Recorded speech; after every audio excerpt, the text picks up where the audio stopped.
Te voy a contar una historia, mi historia. Y es tan real como la vida misma, tal y como yo la viví, sin filtros ni ediciones. Esto no es un cuento de hadas donde un príncipe te rescata, ni una leyenda urbana. Es la prueba viviente de que, partiendo de orígenes humildes, se puede conseguir lo que parece imposible. ¿Cómo? Logré colarme en un crucero y trabajar en él. Y antes de que te imagines algo idílico, voy a ser completamente sincero contigo. Hoy, con la perspectiva que dan los años y la experiencia, te digo que un trabajo en un crucero no es un camino de rosas. Se trabaja duro, muy duro, durante 10 meses al año. La paga a menudo no es significativamente mejor que la de un buen empleo en tierra firme. Entonces, ¿por qué estoy aquí contándotelo? Porque si eres joven, con el mundo por delante y más sueños que dinero en el bolsillo, es una experiencia que debes vivir. Hazlo no por el sueldo, sino porque te van a pagar por viajar, porque vas a conocer el mundo sin tener que poner un solo céntimo de tu bolsillo, porque vas a convivir de verdad con personas de decenas de culturas diferentes, y eso te va a abrir la mente de una forma que ningún libro o documental podrá hacerlo jamás. Aprenderás lecciones prácticas, sí, pero por encima de todo, vas a crecer de una manera brutal como ser humano. La experiencia, te lo aseguro, es increíble y es una de las más enriquecedoras que jamás podrás regalarte a ti mismo. ¿Cómo le di la vuelta al mundo varias veces? Es una pregunta que a veces me hago en voz baja.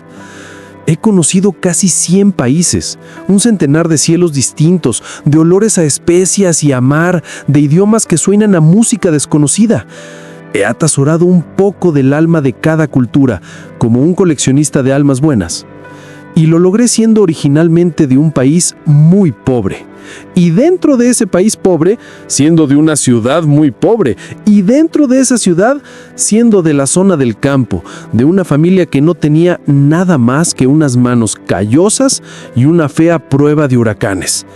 Éramos una familia con muy pocas posibilidades materiales, pero unos sueños y unas ganas tan descomunales, tan absurdamente grandes, que fueron capaces de sacarme de ahí, de lanzarme al mundo como una flecha. Aquí te cuento la historia de cómo me monté a trabajar en un crucero, sin ayudas, solo con la de Dios y una obstinación que era mi único capital. De niño mi ventana al universo era un viejo televisor en blanco y negro. ¿Qué teníamos en casa? Un aparato anciano que crepitaba y parpadeaba como si le costara trabajo mantener viva la magia. En él, en algún día aleatorio de la semana, veía una película. No importaba cuál. Cada una era un portal. Y yo soñaba. Soñaba despierto con algo más allá fuera de mi realidad inmediata. Aunque, para serte honesto, mi entorno, mi familia, lo que me rodeaba, la escuelita de una sola aula, para mí todo era muy feliz.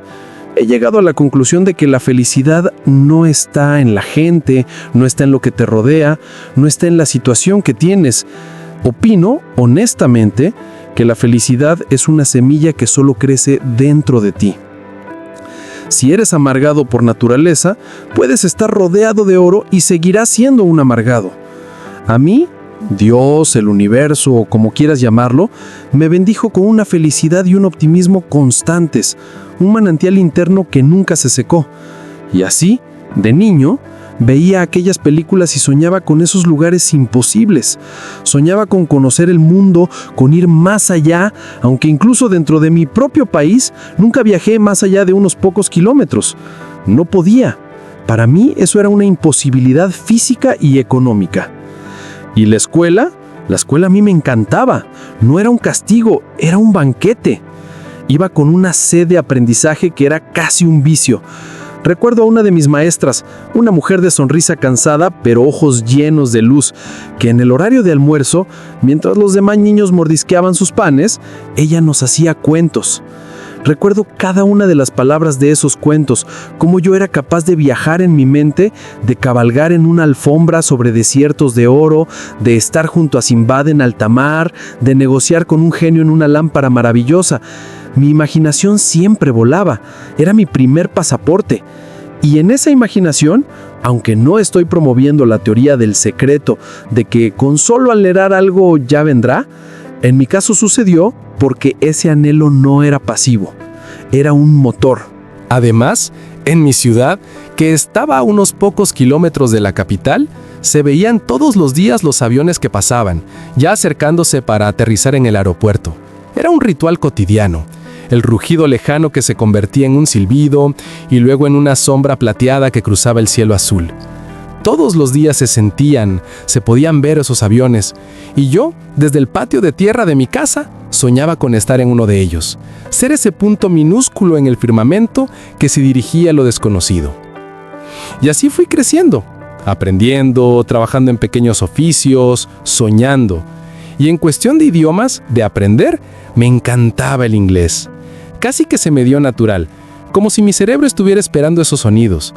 Iba a la escuela con ganas, con deseos. De hecho, todas las materias se me daban con una facilidad que agradezco, pero el inglés era mi amor secreto. Me gustaba hablarlo, me gustaba leerlo, me gustaba descifrarlo. No lo sufrí mucho, gracias a esa actitud hambrienta hacia el saber.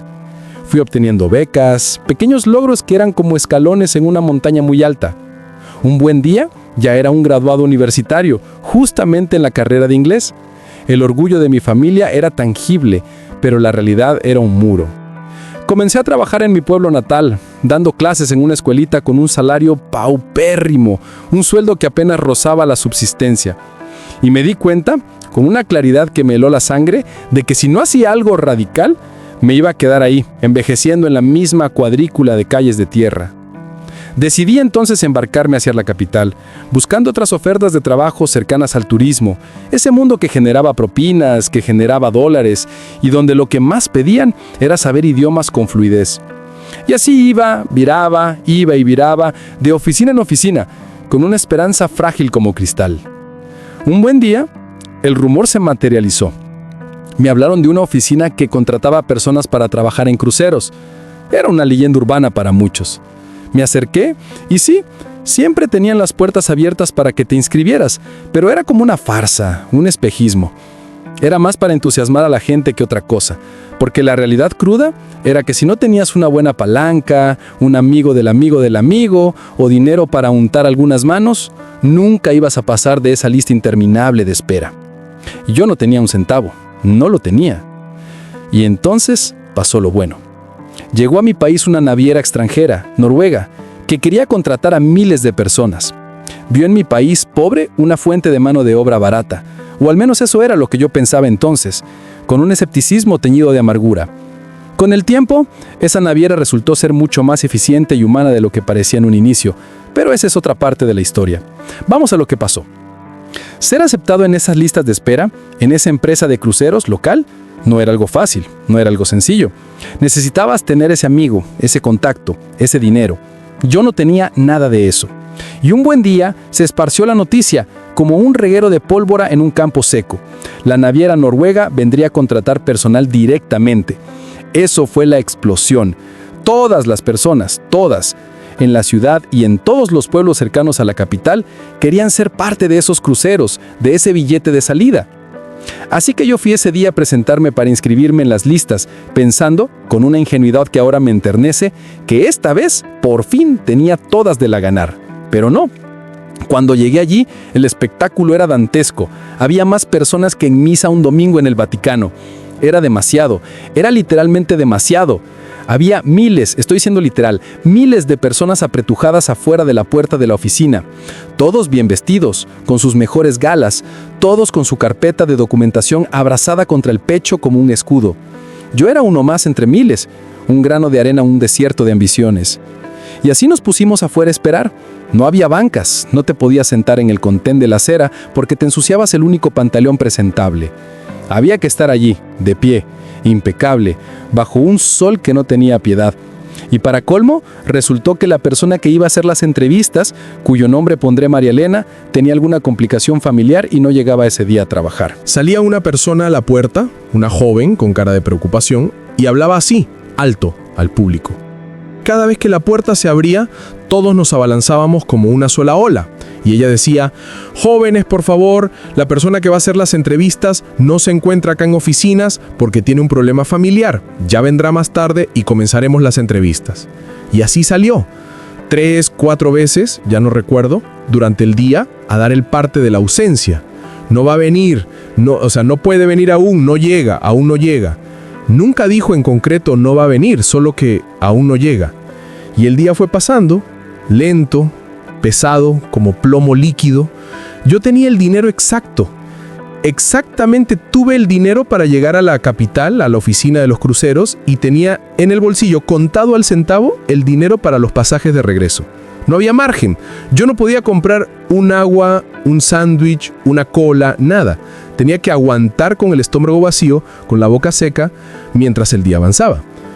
Poco a poco, las personas se fueron yendo, derrotadas por el hambre, el cansancio o la frustración. Los miles se convirtieron en cientos, los cientos en decenas. Y a las 4 de la tarde, bajo una luz ya dorada y débil, quedaba solo yo, parado frente a la oficina con mi carpeta bajo el brazo, un centinela solitario de mi propia esperanza. Lo estoy mirando en este momento, como si fuera una fotografía en mi mente. Yo, un joven delgado, con su traje que ya empezaba a arrugarse, solo ante una puerta cerrada. A esa hora salió la misma chica que estaba dando los partes de la ausencia de su compañera. Me miró a la cara con una mezcla de lástima y fastidio y me dijo: joven, María Elena ya hoy no va a venir. Hoy ya no va a venir. No había más que decir.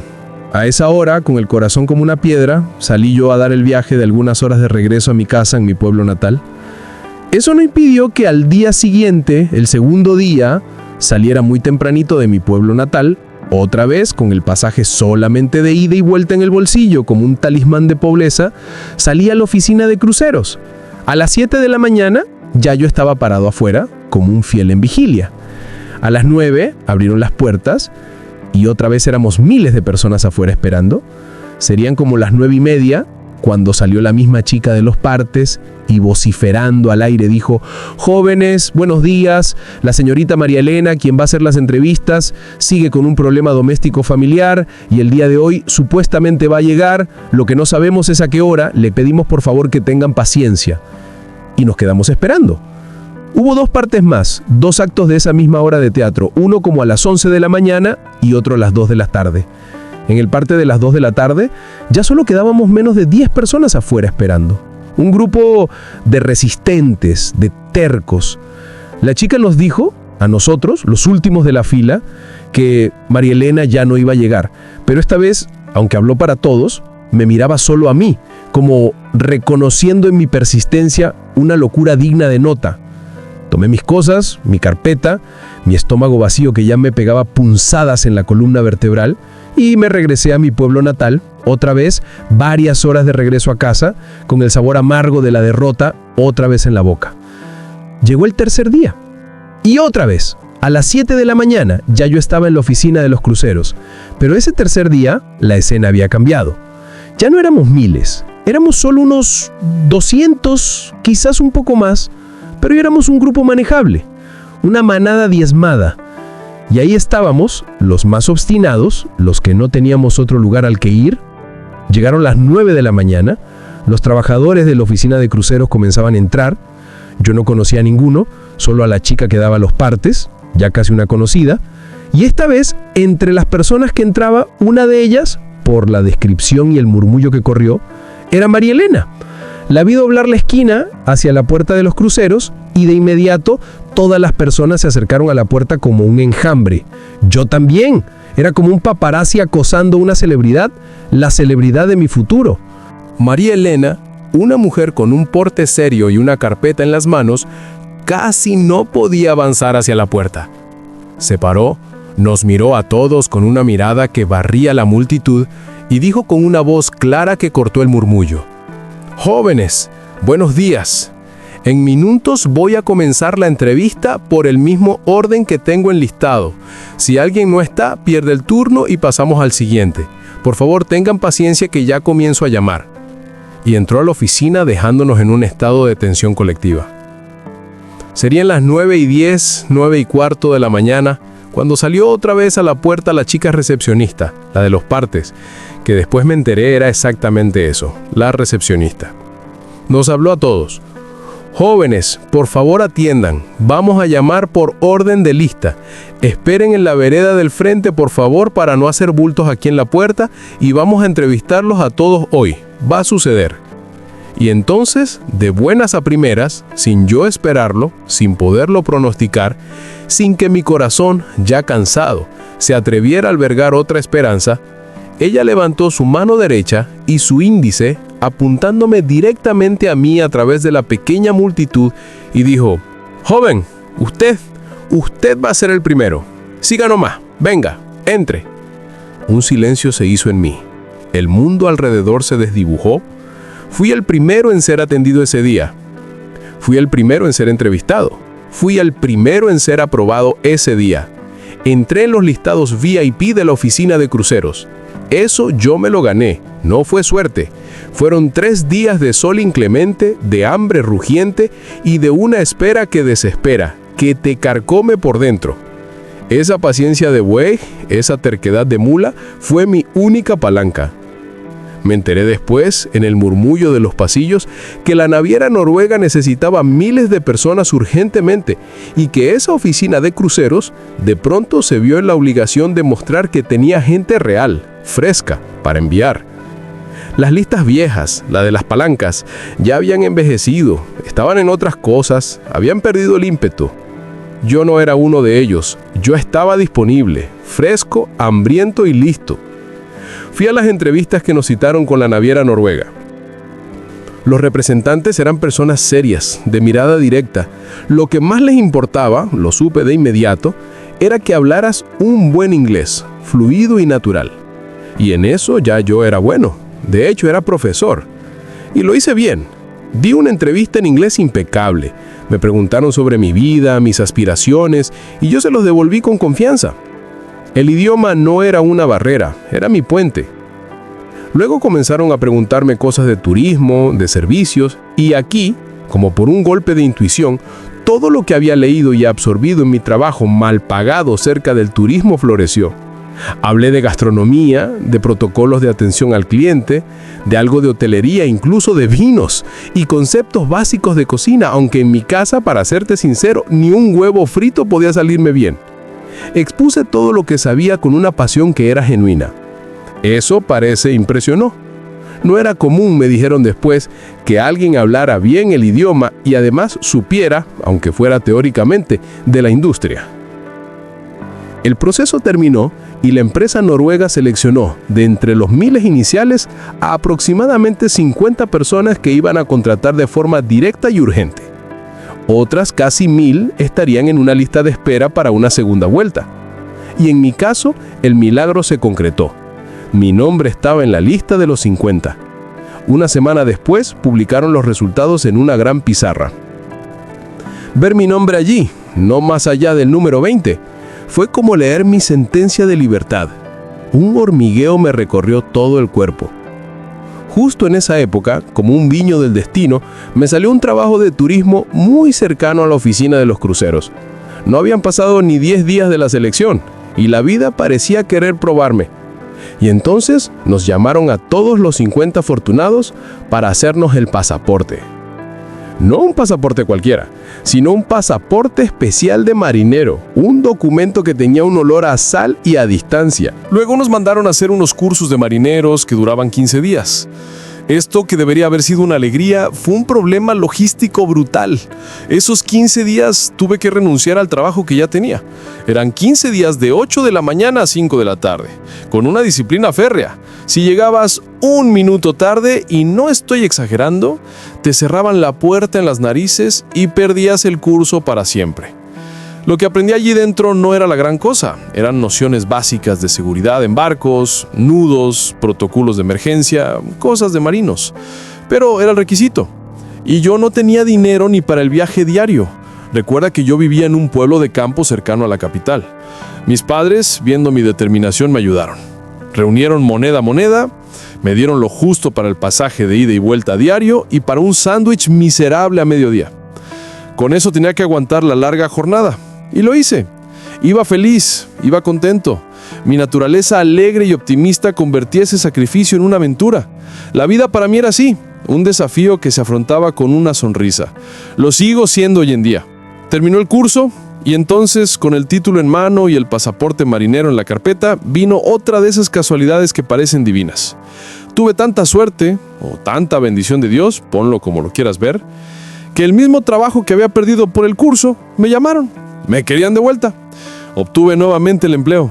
Fue casi un milagro que esto pasara así. Un colchón de aire justo antes del salto al vacío.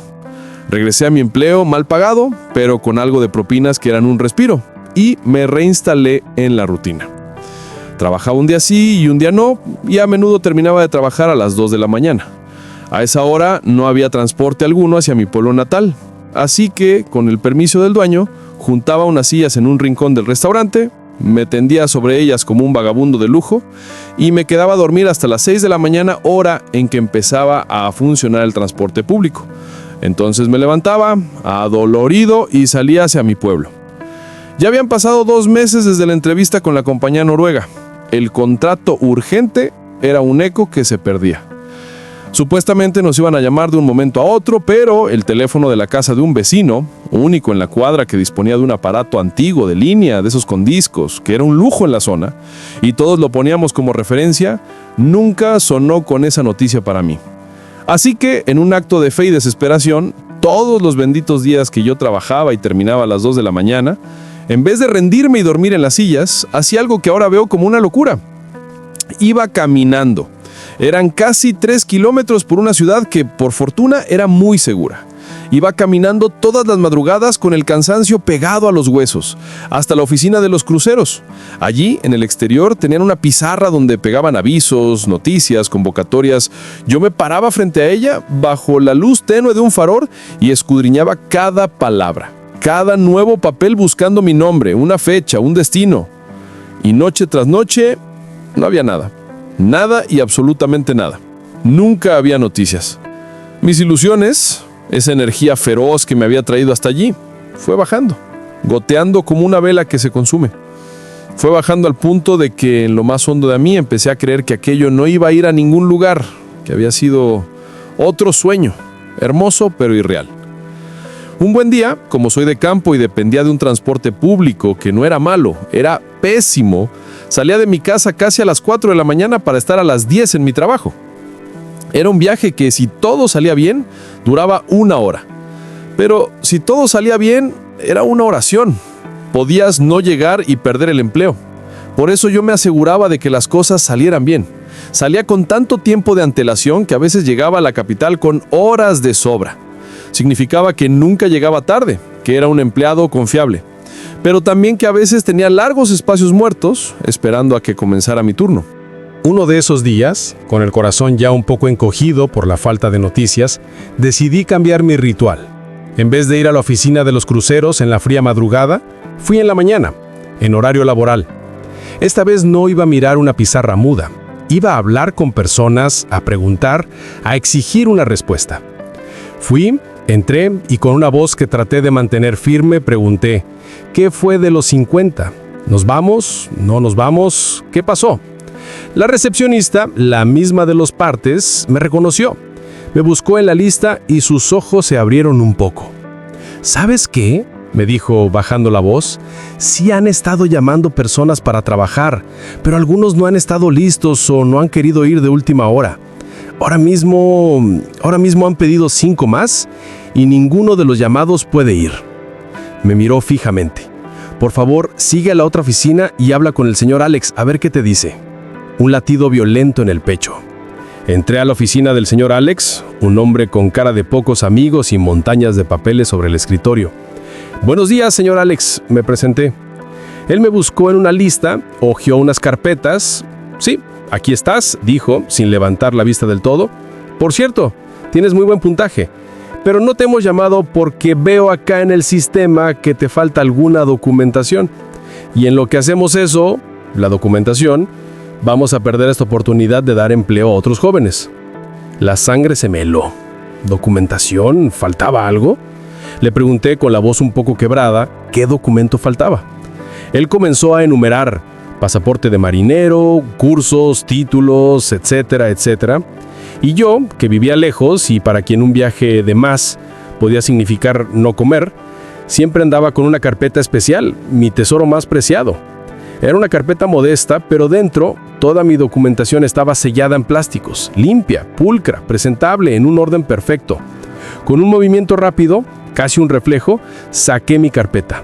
Abrí el plástico y le dije, con una seguridad que nació del fondo de mi desesperación: no, señor, aquí yo lo tengo todo. Y comencé a sacar mis documentos, uno por uno, como mostrando las cartas de un póker ganador. Además, añadí, viendo un detalle en su escritorio, mi pasaporte con número tal, ya no recuerdo el número, está ahí, en su cajón. Puede buscarlo. Yo sabía por un presentimiento que mi pasaporte, una vez emitido, había ido a parar a esa oficina. El señor Alex se quedó un momento quieto. Luego se miró la gaveta de su escritorio, la abrió y comenzó a buscar, no por el nombre, sino por la numeración que yo le había dicho. Y ahí estaba. Sacó mi pasaporte de marivero, lo tuvo en sus manos, se miró hacia mí y entonces por primera vez una sonrisa lenta, genuina, se dibujó en su rostro. Me miró a los ojos y me dijo: gente como tú va a llegar muy lejos. Esa frase, en ese momento preciso, me dio una emoción que no te puedo explicar. No fue solo un halago, fue un reconocimiento. Fue como si alguien, por fin, viera no mi pobreza, sino mi potencial. Fue algo genialmente grande, algo que me tocó una fibra íntima, la fibra de la dignidad. Fue genial. Y así, todo fue rápido. Cogió un sello, una hoja, la estampó, hizo su firma con un gesto enérgico. Se levantó, fue a algún lugar, habló con alguien y regresó. Y me dijo, y estas palabras están grabadas a fuego: hijo, te la ganaste. El empleo es tuyo. Prepara tus cosas. En 72 horas sales rumbo a Inglaterra. Imagínate, yo, pobre, país pobre, ciudad pobre, familia pobre, de buenas a primeras con un boleto de avión en mis manos. Gratis. Para mí alguien lo pagó, yo no. Salí de esa oficina a la que solo había ido a hacer una pregunta tímida. Salí con 2 boletos de avión en la mano. Uno hasta Madrid y otro de Madrid a Inglaterra. En 72 horas estaría montando en un avión hacia otras partes del mundo. Casi que no me lo creía. El mundo se volvió borroso de pura felicidad. Regresé a mi trabajo. No recuerdo las cuadras, iba flotando. Tantísimas cosas pasaban por mi mente. El avión, el mar, Inglaterra, el viejo televisor en blanco y negro. Regresé, hablé con mi jefe. Le mostré los boletos como si fueran reliquias sagradas y le dije mi disposición de terminar el día trabajando, para no crearle un caos, porque en esos lugares de turismo siempre trabajan con la mínima gente posible, y que te falte uno es un problema grave. Él me miró, sorprendido, y me dijo que estaba bien, que trabajara el turno, pero que ya sabía que al otro turno que me tocaba, yo no iba a ir. Y me sorprendió. Serían como las 2 de la tarde. El restaurante estaba abajo de clientes ese día. Se acercó mi jefe y me dijo que me invitaban a almorzar. En ese mismo lugar donde yo me pasaba todos los días sirviendo con una sonrisa, me sentaron en una mesa, como un cliente más. Me dijo: esta es tu despedida. Vuela, hijo, vuela. Vuela y logra cosas. Me sirvieron como a un rey. Fue un acto de pura bondad. Terminando el almuerzo, se acercó uno de mis compañeros y me dio las gracias por haber cedido mi turno. Él estaba en su casa, sin nada que hacer, y lo llamaron para que viniera a trabajar. Y vino. Todos queríamos trabajar. Se hacían propinas y con eso vivíamos. Y ahí entendí, con un nudo en la garganta, que mi jefe, en un acto de gran generosidad, ya me estaba suplantando para que yo me fuera a casa, para que me preparara, para que arreglara mis cosas y me despidiera de forma correcta. Agradecí, con el corazón lleno. Me despedí de todos y me fui. En mi regreso a casa también iba como soñando. Esta vez protegía mi carpeta con mi documentación más que nunca. Era mi llave, mi salvoconducto. En esa época no había celulares. En mi casa no había un teléfono de línea, uno de los antiguos. No lo había, así que no pude avisar con tiempo. Llegué a mi casa, serían las 6 de la tarde. Les mostré a todos mis boletos de avión, les conté lo que había pasado. Al inicio, casi no me lo creían. Hubo un momento de silencio, de incredulidad. Más bien, por un instante, parecían preocupados, pensando si ya había perdido el empleo fijo por una quimera, pero no era así. Mostré los boletos físicos, con sus logos, sus fechas, sus horarios. Todos poco a poco lo entendieron. era realidad. Se armó una fiesta espontánea para mí, una despedida con lo poco que había. Tenía que prepararme para el viaje. Y para mí, prepararme fue lo más sencillo del mundo. Era tomar la única mochila que yo tenía, una mochila desgastada pero resistente, y poner dentro la poca ropa interior que tenía, 2 camisetas, un pantalón de repuesto, el único par de zapatos decentes que tenía los iba a llevar puestos. No era un problema, no tenía más, no había más nada que hacer. Ningún trámite complejo, ninguna compra onerosa. Mi pobreza hizo que la preparación fuera un acto de simplicidad absoluta. Y llegó el día. Llegó el día del vuelo. Un amigo de la familia, con un auto prestado, me llevó al aeropuerto. Yo, dentro de un aeropuerto por primera vez, era un alienígena. No sabía qué hacer, ni a dónde dirigirme, ni cómo leer las pantallas, ni qué era una terminal. Pero pasa como con todo en la vida. Es muy intuitivo. O sabes qué hacer, o los carteles te guían, o la gente, viendo tu cara de perdido, te va ayudando. 4 horas después de haber entrado a ese mundo nuevo y deslumbrante, yo estaba en el aire, volando hacia Madrid. Fue un viaje de muchas horas, en el que no pude pegar un ojo mirando por la ventanilla cómo mi país se convertía en una miniatura y luego desaparecía bajo las nubes. Cuando llegué al aeropuerto de Madrid, todo era prisa. En 30 minutos salía mi próximo vuelo, el conexión a Inglaterra. Corrí, seguí indicaciones y logré embarcar. Y allí fui. Llegué a Inglaterra. Y esta vez, como en las películas que veía en los niños en el televisor blanco y negro, había un señor parado en la llegada con un cartel blanco y negro en el que estaba escrito mi nombre. Fue rápido. Me acerqué. «That's me», dije. Era la primera vez en mi vida que hablaba con un extranjero, en un país extranjero, que hablaba inglés, con una persona cuya lengua materna era el inglés. Me fue un poco traumático, para ser honesto. No es lo mismo el inglés académico, el de profesor, que el inglés coloquial, rápido y con acento de un nativo. Tartamudeé un poco, pero me fui adaptando. Él era amable, un conductor contratado por la compañía. Me llevó en un auto muy bonito, limpio y silencioso, hacia un hotel, porque el barco llegaría al día siguiente. Y así pasé mi primera noche en Inglaterra, en una cama blanda y anónima de hotel, sin poder creer todavía el giro surrealista de mi vida. Al día siguiente, me recogió un taxi. Yo no pagaba nada, además no tenía ni dinero. Todo era pagado por la compañía, un concepto que me maravillaba. Y me llevaron al puerto. Y allí estaba, enorme, blanco, imponente, como una montaña flotante. Mi crucero, mi nuevo hogar, mi nueva vida. Me montaron en él. Y ahí comenzó todo. Comenzaron mis años trabajando en cruceros. Fueron algunos años de mucha felicidad, de mucho trabajo arduo, de días interminables y noches llenas de historias de otros pasajeros y compañeros de 1000 nacionalidades. Ganaba muy bien, no para un estándar europeo, pero para el país pobre del que yo venía, era una fortuna. Podía ayudar a mi familia de una manera que antes era inimaginable. Y la compañía, la naviera noruega, fue una sorpresa mayúscula. Te das cuenta una vez a bordo que los contratos paupérrimos que firman en países como el mío, porque saben que son países donde se abusa mucho y la gente acepta cualquier cosa con tal de salir, ese contrato, una vez estás a bordo, te lo explican. Te dicen que era solo un papel necesario para poder sacarte, un trámite de visa de trabajo disfrazado. Y entonces te hacen firmar un nuevo contrato por un valor real, mucho mejor. Un salario digno, con derechos, con horarios, con respeto. Fue una lección de humanidad y de ética empresarial que nunca olvidé. Y así comenzaron mis años en los cruceros. Trabajando duro, sí, pero feliz y contento. Cada puerto era el cumplimiento de un sueño de aquel niño que miraba el cielo, esperando ver pasar un avión. Y ahora, yo no solo estaba en el avión, sino que había aprendido a volar sin él. Desde un televisor en blanco y negro hasta el horizonte azul del océano, aprendí que los sueños no se heredan, se construyen. Si alguna vez miraste el cielo deseando más, este canal es tu casa. Bienvenido a Confesiones del Alma. Aquí las historias no se cuentan, se sienten. Dale like a este video y suscríbete para que escuches más historias reales.